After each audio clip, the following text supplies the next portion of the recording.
আসসালামু আলাইকুম। সবাই কেমন আছেন? এক বিশাল গরু ছাগলের হাট বাজার। এটা হলো যাই তুলাতুলি বাজারের গরুর হাট। তো ছোটবেলার যে আনন্দ লাগতো গরুর হাটে গেলে, এখনো মোটামুটি লাগতেছে, খারাপ না। তো ছোটবেলার থেকে অনেক কম ফিল হইতেছে। ছোটবেলার আনন্দটাই আলাদা। তখনকার আনন্দ আর এখন আনন্দ অনেক রাত দিন তফাৎ, ডিফারেন্স। তো অনেক বছরই তো বাইরে কাটালাম। আমাদের দেশের লোকের সাথে থাকতে পারি নাই, এটা হলো দুঃখের বিষয়।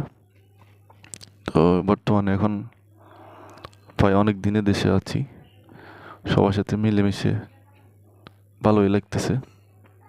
কারণ দেশ তো দেশে, আর প্রবাস তো প্রবাসে, দুটোটার নামই ফরক, অনেক আকাশ পাতাল ব্যবধান। তো সবাই ভালো থাকবেন। আল্লাহ হাফেজ, সালাম আলাইকুম।